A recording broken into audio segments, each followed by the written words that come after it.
Bonjour à tous, bienvenue sur Psychobrio, la chaîne où je parle des relations entre personnes au niveau psychologique. Avant de commencer, si vous ne l'avez pas déjà fait, n'oubliez pas d'appuyer sur le bouton d'abonnement ci-dessous. Aussi, n'oubliez pas de cliquer sur la cloche de notification. Cela vous informera à chaque fois que je télécharge une nouvelle vidéo. Ainsi, vous ne manquerez de rien. Aujourd'hui, on va répondre à la question: qu'est-ce que la triangulation en psychologie? Eh bien, on sait qu'en psychologie, la triangulation fait référence à une dynamique qui peut se produire dans les relations interpersonnelles, en particulier dans les familles. Il s'agit d'une situation où un conflit ou une tension entre deux individus est atténué ou détourné en impliquant un singe volant, c'est-à-dire une tierce personne. J'ai toute une série de vidéos sur les singes volants, je vous invite à regarder, comme ça vous saurez qu'est-ce que c'est qu'un singe volant. Donc, cette tierce personne ou singe volant devient généralement un intermédiaire ou un messager qui soit porte des informations ou alors prend parti entre les deux individus, c'est-à-dire les deux individus d'origine. Je vais vous donner un exemple. Sheila et sa fille Marjorie ont du mal à s'entendre. Si vous voulez connaître l'histoire de Sheila et Marjorie, regardez ma vidéo sur les mères narcissiques et leurs filles. Donc, Sheila et sa fille Marjorie ne s'entendent pas. Ça vient jusqu'à un point où Sheila décide de demander l'aide, entre guillemets, de sa sœur aînée, la tante. On va l'appeler la tante. Donc, il y a une triangulation ici. L'origine de la triangulation, la personne originelle, c'est Sheila. La deuxième personne, c'est Marjorie, la fille. Et la troisième personne, c'est la tante. Donc, vous voyez, il y a un triangle, une triangulation. Sheila, Marjorie et la tante. Donc, ça fait trois personnes, ça fait une triangulation. Donc, comme on voit, la triangulation peut se produire dans divers contextes, mais elle est souvent observée dans les relations parents-enfants. Bien sûr, il y a la triangulation dans les relations amoureuses et dans d'autres contextes sociaux, par exemple au travail. Par exemple, si deux amis ont un désaccord, on peut impliquer un ami commun pour prendre parti ou arbitrer le conflit. Cette tierce personne devient un point de communication ou de négociation qui peut influencer qui peut potentiellement influencer comment est-ce que la communication ou l'entretien va finir. Bien que la triangulation puisse temporairement atténuer les tensions entre les parties d'origine, eh bien, la triangulation peut également avoir des conséquences négatives. Par exemple, elle peut perpétuer des schémas malsains de communication ou de résolution de conflits. Elle peut créer des alliances et aussi des divisions. Et elle peut aussi favoriser la manipulation émotionnelle ou la codépendance.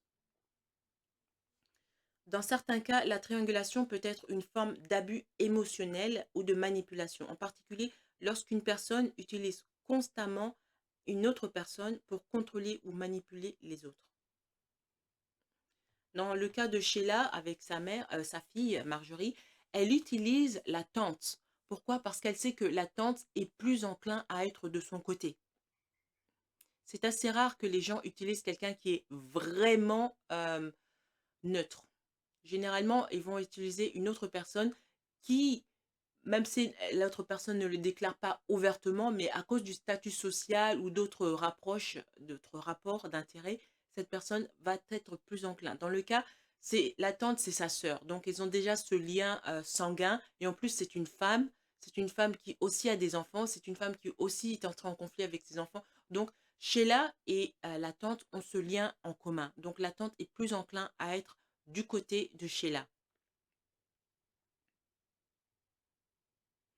Comprendre ce que c'est que la triangulation, c'est très important en psychologie et en thérapie parce que ça aide à identifier la dynamique des relations dysfonctionnelles et ça donne aussi un aperçu de l'amélioration de la communication et de la résolution des conflits.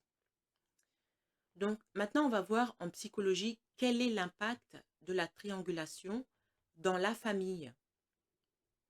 Eh bien, la triangulation dans la famille fait référence à une situation où un tiers, une autre personne, ce qu'on appelle aussi un singe volant, est entraîné dans un conflit ou une tension émotionnelle entre deux individus au sein d'un même système familial. C'est un concept dérivé de la théorie des systèmes familiaux qui suggère que la dynamique familiale implique des interactions complexes entre ses membres. La triangulation se produit généralement lorsque deux membres de la famille sont en conflit ou ont des difficultés à résoudre leurs problèmes directement l'un avec l'autre. Quand c'est un cas comme ça, que font-ils? Eh bien, au lieu de régler le conflit directement entre eux, eh bien, ils impliquent une tierce personne, c'est-à-dire un singe volant, pour servir de médiateur entre eux. Cette troisième personne devient le centre de l'intention et peut, dans certains cas, détourner la tension du conflit initial. C'est ce que fait Sheila. Elle implique la tante pour servir de médiateur entre elle et sa fille. Elle n'arrive pas à faire comprendre à sa fille un point, elle n'arrive pas à communiquer calmement avec sa fille, il y a toujours des conflits.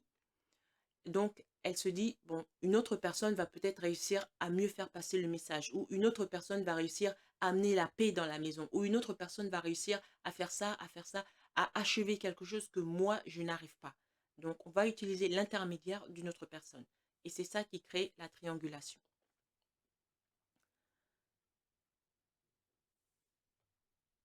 Une autre façon de voir les choses, c'est de voir que la triangulation est essentiellement l'idée qu'un individu émotionnellement immature, destructeur et chaotique ne peut pas s'en sortir lui-même. Alors cette personne s'en va et parle à d'autres personnes et avant que vous vous rendiez compte de ce qui se passe, il y a déjà une rumeur malicieuse qui circule. Prenons le cas une fois encore de Sheila et de Marjorie. On sait que Sheila est chaotique, elle est immature et c'est quelqu'un qui est destructeur. Donc, elle fait entrer la tante. Mais qu'est-ce qu'elle dit à la tante? Vous pensez qu'elle va dire à la tante la vérité? Non, elle va dire à la tante sa version des faits. Oh, Marjorie est impolie, elle est insolente envers moi, elle ne me parle pas, elle claque la porte, elle fait ci, elle fait ça. Elle va raconter sa version des faits. Elle va prendre un point de vérité et elle va l'exagérer. Donc, qu'est-ce qui va se passer? La tante, ne connaissant que cette version de l'histoire, elle est plus prompte à être du côté de la mère, à être du côté de Sheila. Donc, ça fait deux personnes contre une personne. Pensez à un triangle isocèle. Donc, qu'est-ce qui se passe? Quel est le résultat de ce triangle malsain? Eh bien, les attitudes des gens ont changé envers Marjorie, la fille. Et la dynamique entre elle et les autres personnes dans ce triangle a aussi changé. C'est devenu négatif. Donc ici, on voit que la triangulation, c'est vraiment l'idée qu'une personne en particulier qui se considère comme la victime a mis deux autres personnes dans une position où elles sont manipulées. Ici, c'est la mère, Sheila, qui se considère comme la victime. Donc quand elle prend la tante, quand elle parle à la tante, elle se peint elle-même comme si elle était la victime. Oh, pauvre de moi, j'ai une fille qui est impolie, j'ai une fille qui n'écoute pas, j'ai une fille qui fait ci, j'ai une fille qui est là. Donc, la personne initiale qui est souvent le persécuteur, quand elle fait appel à une tierce personne, cette personne initiale, le persécuteur, se porterait, se peint comme étant la victime. Et peint la vraie victime comme étant le persécuteur. Peint la fille comme étant la méchante.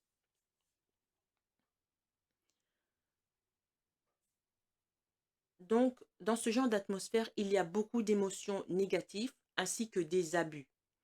La vraie victime, Marjorie, la fille, pense: mais qu'est-ce qui se passe ici? Je pensais que je recevais le soutien de l'aide de ma tante et maintenant ce n'est plus le cas. Parce que tout à coup, la tante qui était aimante, qui aimait beaucoup Marjorie, tout à coup elle change.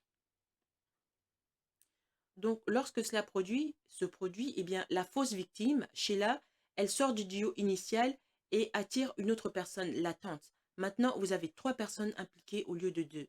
Ensuite, cela devient une énorme situation chaotique. Donc, lorsque vous pensez à une triangulation, je veux que vous pensiez à ces trois règles importantes. Point numéro un, la première règle, c'est qu'il y a un persécuteur.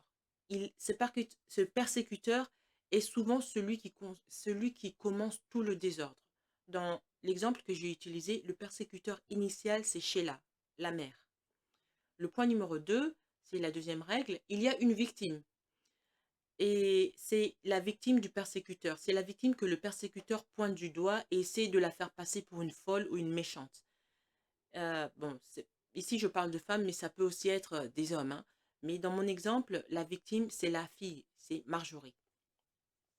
Et enfin, le point numéro 3, la troisième règle, c'est qu'il y a au moins un singe volant dans cette histoire, une tierce personne. C'est la personne qui va se mettre au milieu et essayer de réparer les dégâts, souvent dans le but de donner avantage au vrai persécuteur, à Sheila, la mère. Donc ici, le singe volant, c'est la tante. Malheureusement, trop souvent, le singe volant ne répare rien. Bien au contraire, la situation ne fait que de se gâter. Alors, donc ça, c'est une façon de voir ce que c'est que la triangulation dans le cadre familial. Il y a la victime, le persécuteur et le singe volant. Ce sont les rôles dans lesquels le manipulateur, c'est-à-dire le vrai persécuteur, met les gens. Le vrai persécuteur, Sheila, ira jusqu'à l'extrême nécessaire pour attirer une troisième personne dans ce cercle vicieux, rien que pour créer des problèmes. Donc, on va voir maintenant un autre impact de la triangulation. La triangulation peut perturber, je répète, la triangulation peut perturber les modes de communication au sein de la famille et ça crée des déséquilibres dans les relations, dans la communication. Prenons l'exemple de ce qui se passe dans la famille royale d'Angleterre. Apparemment, il y avait un souci entre un, Meghan et Harry, de la famille royale, c'est-à-dire Charles, le roi Charles, comment il s'appelle, Prince, Prince William, etc. Donc, vous avez à la tête Meghan et Harry. Après, vous avez la famille royale, le roi Charles, etc. Mais maintenant, qu'est-ce qu'ils font? Au lieu qu'ils se comportent comme les familles normales, c'est-à-dire que quand il y a un problème, on règle ça en famille, Meghan et Harry font appel à une tierce personne. Dans ce cas-là, c'est, on va dire, un groupe. Ils font appel aux médias américains, c'est-à-dire Oprah Winfrey, CNN, CBS, ABC, etc., etc. Ils commencent à parler aux médias américains.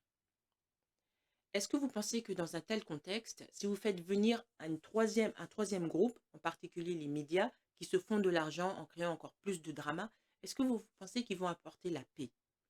Non. La communication est dérangée.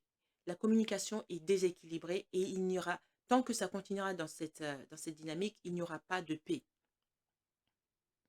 C'est comme ça que euh, la triangulation perturbe les modes de communication sains. On va apporter d'autres personnes qui n'ont pas pour but de créer la paix dans la dynamique familiale. Non. Ils ont pour but de maintenir le chaos, parce que c'est comme ça qu'ils se font de l'argent. Donc, on voit que comprendre la triangulation dans la famille, c'est très utile, surtout dans ce qui concerne la thérapie. Un professionnel de la santé mentale peut identifier et traiter les dynamiques sous-jacentes qui contribuent au conflit et au dysfonctionnement. Le professionnel aidera les membres de la famille à établir des lignes de communication directes et ouvertes. Le but d'un thérapeute, c'est de réduire la triangulation et de promouvoir des interactions familiales plus saines. Donc, dans cette vidéo, on a répondu à la question qu'est-ce que la triangulation, en particulier qu'est-ce que c'est que la triangulation dans la famille. On a vu que la triangulation, c'est un triangle où il y a trois personnes, ou en tout cas trois groupes. Le premier, c'est le persécuteur. Dans l'exemple qu'on a vu, c'était Sheila, la mère. Le deuxième, c'est la victime. Dans l'exemple qu'on a vu, c'était Marjorie, la fille. Et la troisième, c'est le singe volant. Dans l'exemple qu'on a vu, c'était la tante. Donc, le persécuteur est très intelligent. Il ne choisit pas son aide par hasard. Il choisit généralement une aide qui est plus enclin à être de son côté. Et on a vu ça dans l'exemple de la famille royale. Harry et Meghan ont choisi une aide des singes volants qui était enclin à les servir, à servir leur but. Et les singes volants dans l'exemple de Harry et Meghan, c'est la presse américaine. La presse américaine veut du drama. Il veut plus. C'est comme ça qu'ils vendent leurs journaux. C'est comme ça qu'ils attirent l'audience en créant encore plus de drama. Donc il y a beaucoup plus de chaos, de mensonges, de traumas, etc qui sont mélangés. Par exemple, le dernier mensonge qui a eu lieu, c'était la semaine dernière, c'est la fausse course-poursuite qui a eu lieu à New York. Harry et Meghan ont créé une fausse course-poursuite où ils disent qu'ils ont été chassés par les paparazzis à 80 miles de l'heure et pendant 2 heures. Si vous connaissez New York, vous savez que c'est impossible. New York, en particulier Manhattan, vous ne pouvez pas conduire à 80 miles an hour. Parce que normalement, dans les pays anglo-saxons, une voiture, la, la vitesse normale d'une voiture, c'est 30 miles en ville. Si vous allez dans une ville, vous allez à Londres, vous allez à New York, la vitesse normale obligatoire, en fait, enfin normale, selon la loi, c'est 30 miles, c'est pas plus. Donc, déjà, New York, tout est lent à cause de la circulation qui est extrêmement bondée. Donc, les gens, déjà, si vous faites du 20 miles, c'est votre lucky day, c'est un bon jour. Généralement, vous êtes dépassé par les vélos. Donc, dire 80 miles, c'est impossible. Même le maire de New York, il a dit non, c'est pas possible, etc. J'y crois pas. Et beaucoup d'autres New-Yorkais, ils disent non, c'est pas possible. Les paparazzis eux-mêmes, ils ont dit le coup était monté, tout ce que Harry et Meghan racontent, c'est faux. Donc, ils créent des dramas, des mensonges, des- ça devient chaotique. Pourquoi ils font ça? C'est pour, normalement, et en tout cas, ils pensent, c'est pour attirer, c'est pour que les gens soient de leur côté. C'est pour jouer la victime. Mais ce n'est pas une bonne mode de communication. Donc, si dans votre famille, vous êtes victime de triangulation, il y a un membre de la famille qui n'est pas content de la situation qui se passe avec vous, au lieu de régler ce problème avec vous, ce membre de la famille va demander de l'aide à d'autres personnes. Sachez que les autres personnes à qui il demande de l'aide, ce n'est pas fait par hasard. Il demande de l'aide à des gens qui pensent seront de leur côté.